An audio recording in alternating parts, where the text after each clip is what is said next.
به نام خداوند بی اندازه مهربان و نهایت با رحم. محترم جماعت، این امر معروف امروزه‌مان در موضوع کتاب مقدس قرآن و معجزه های آن می باشد. کتاب قرآن این خود یک معجزه است که از جانب پروردگار عالمیان برای فرزندان آدم همچون راهنما با واسطه خاتم پیامبران حضرت محمد صلی الله علیه و آله و سلم فرستاده شده است. این کتاب تصدیق کننده کتاب های پیشین می باشد و در این کلام هیچ اشتباهات وجود ندارد. طبق آیات های این کتاب قرآن کریم را خداوند در شب قدر به پیامبر فرستاد. خداوند در سوره آل عمران آیت 7 می فرماید: او کسی است که این کتاب آسمانی را بر تو نازل کرد که قسمت از آن آیات های محکم یعنی روشن و آشکار است که اساس این کتاب می باشد و هر گونه پیچیدگی در آیات های دیگر با مراجعت به اینها برطرف می گردد و قسمت از آن متشابه است. آیات هایی که به خاطر بالا بودن سطح مطلب و جهت های دیگر در نگاه اول احتمال گوناگون در آن می رود، ولی با توجه به آیات های محکم تفسیر آنها آشکار می گردد.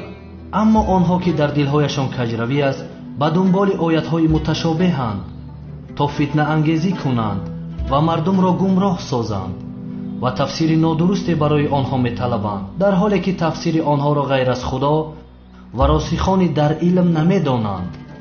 آنها که به دنبال فهم و درک اسرار آیات های قرآن در پرتو علم و دانش الهیان می گویند: ما به همه آن ایمان آوردیم، همه از طرف پروردگار ماست و غیر از صاحبان عقل متذکر نمی شوند و این حقیقت را درک نمی کنند. کتاب قرآن این آخران حکم خدا برای بندگانش تا روز محشر می باشد و در آن هیچ تغییرات وارد نگردیده و نخواهد گشت.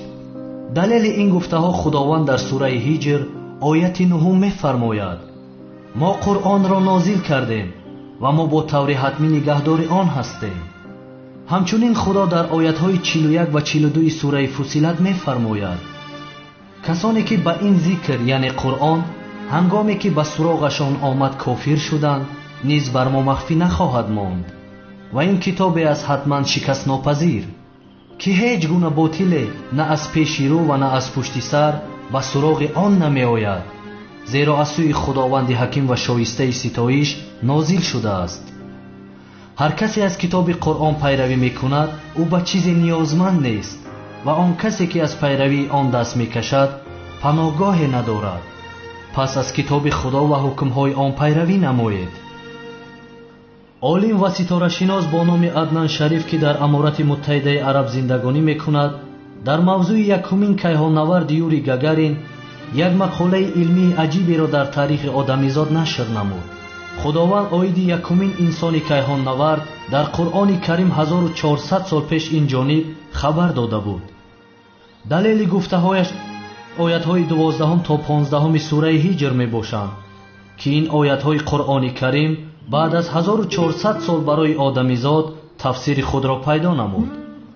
12 اپریل سال 1961 در تاریخ آدمیزاد یکمین مرتبه اتحاد شوروی یعنی SSR کیهان‌نوردی را با نام یوری گاگارین به کیهان فرستاد که این یک معجزه بود برای انسانیت. یوری گاگارین با موفقیت به کیهان برآمد، زمین را از بالا مشاهده کرده در حیرت افتاد و این سخنها را به زبان آورد: این چی است که من میبینم؟ ما را چشم بندی کردند، بلکه ما سر تا پا سحر شده ایم. آنچه را که با چشم خود میدید باورش نمی آمد. فکر میکرد که همه این در خواب است و سحر و جادو است. سخنهایی را که یوری گاگارین بعد از دیدن زمین از کیهان به زبان آورد طریق اسبابهای رادیو شنوانی از زمین ثبت گردیدند. اکنون می‌نگریم با آیت 14 و 15 سوره هجر. خداوند در آیت 14 و 15 سوره هجر می‌فرماید: و اگر در از آسمان برای آنان بکشاییم و آنها پیوسته در آن بالا روند، باز میگویند ما را چشم بندی کردند، بلکه ما سر تا پا سحر شده ایم. هر سخنی که یوری گاگارین به زبان آورد و طریق اسبابهای رادیو شنوانی از زمین ثبت گردیدند. خداوند 1400 سال پیش در قرآن کریم این را ذکر نموده بود. این از معجزه های قرآن. ببینید خداوند در آیت 12 و 13 سوره هجر می فرماید: мо инчунин ва аз ҳар тариқи мумкин қуръонро ба даруни дилҳои муҷримон роҳ медиҳем. аммо бо ин ҳол онҳо ба он имон намеоваранд, вале пеш аз ин имон доштанд. равиши қавмҳои пеш низ чунин буд.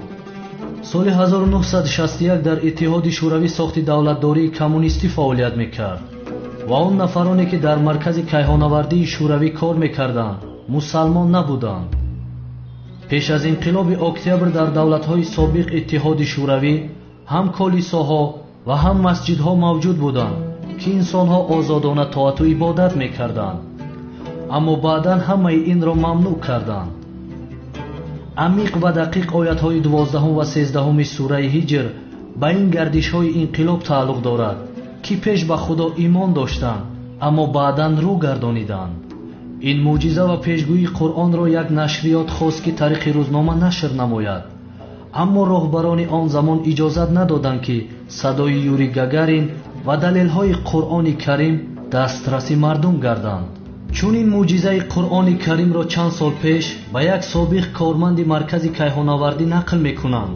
ӯ мегӯяд: ростӣ ман на танҳо аз суханҳои Юрий Гагарин ки таздиқи он ояти 15 сураи ҳиҷр мебошад дар ҳайрат афтодам, балки ояти 14 сураи ҳиҷр барои ман ҳайратовартар аст. худованд дар ояти 14 сураи ҳиҷр мефармояд: ва агар даре аз осмон барои онон бикушоем ва онҳо пайваста дар он боло раванд.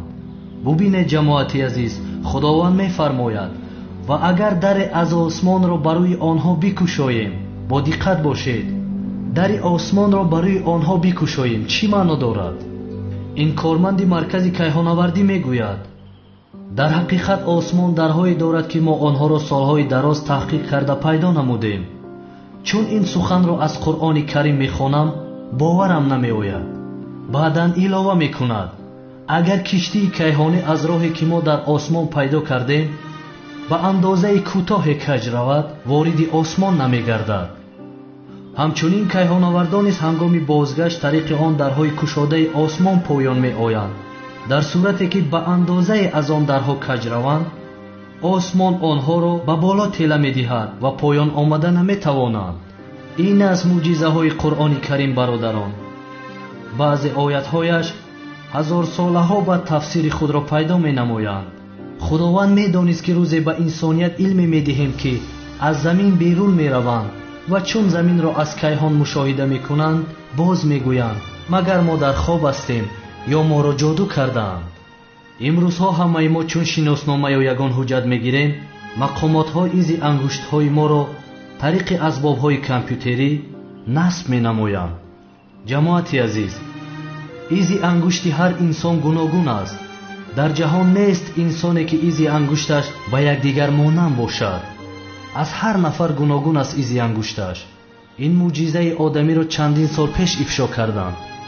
аммо худованд дар Қуръони Карим дар ояти 1 то 4 сураи қиёмат мефармояд: савгам ба рӯзи қиёмат ва савгам ба нафси лаввома ва виҷдони бедору маломатгар ки рӯзи растохез ҳақ аст. оё инсонӣ мепиндорад ки ҳаргиз устухонҳои ӯро ҷамъ нахоҳем кард? оре, қодирем ки ҳатто хатҳои сари ангуштони ӯро мавзун ва мураттаб чӣ гунае ки буд дубора барқарор созем. дар ояти 4 ин сура худованд 1400 сол пеш фармудааст ки ҳатто изи ангуштҳои инсонро дубора чӣ гунае ки буд бо он гуногунӣ ва нозукияш барқарор месозем. инҳоянд мӯъҷизаҳои қуръонӣ. ҳамчунин худованд дар сураи раҳмон ояти 19 то 21 мефармояд: ду дарёи мухталиф, шӯру ширин, гарму сардро дар канори ҳам қарор дод, дар ҳоле ки бо ҳам часпида ҳастанд. дар миёни он ду барзахе аст ки яке бар дигаре ғалаба намекунад ва ба ҳам омехта намешаванд. пас кадом яке аз неъматҳои парвардигоратонро дурӯғ мешуморед? ҷамоати азиз, дар сайёраи замин ду дарёи бо ҳам часпидаи калоне мавҷуд аст ки байни онҳо пардае қарор дорад. на оби онҳо бо ҳам омехта мешаванд ва на ҷондорҳои обиашон. тафсири ин ояти Қуръони Каримро олими машҳур ва баҳрнаварди фаронсавӣ Жак Ив Кусто дар соли 1962 ифшо намуд. ӯ мегӯяд: ҳангоми дидани ин манзара боварам намеомад ки چون این چیز موجود است در روی زمین. این یک معجزه است که سرحد قانون‌های فیزیکی و کیمیایی را عبور کرده است و عقل آدمی در برابر این معجزه ناتوان است. آن بحرنور بعداً به قعر این دریاها پایین شد و افشا نمود که دو دریای با هم چسبیده، نه آبهایشان با هم آمیخته می شوند و نه جاندارهای آبیشان. میگویند چون این معجزه قرآن کریم را به آن عالم نشان دادند باورش نمی آمد و بعداً دین اسلام را قبول نمود. قرآن این یک کتاب پر اسرار است محترم جماعت که به تمام سوالهای انسانیت جواب می دهد. خداوند در سوره بقره آیت 23 می فرماید: و اگر درباره آنچه بر بنده خود پیامبر نازل کردیم یعنی قرآن شک و تردید دارید، حد اقل یک سوره مانند آن بیاورید و گواهان خود را غیر از خدا برای این کار دعوت کنید اگر راست میگویید. خداوند به آنهایی که به این کتاب شک و شبهه دارند میفرماید: اگر راستگو هستید پس یک سوره مثل سوره های قرآن کریم نوشته کنید. جماعتی عزیز، وقتی نماز هم نزدیک شد، معجزه های قرآن کریم بیکنار است، اما من مختصر چند آیت آن را برای شما شرح دادم. خدا خواهد در موعظه های آینده این موضوع را کشاد و وسیع‌تر برای شما بیان می‌سازم. باقی خداوند نگهدار همه شما باشد. آمین. آمین.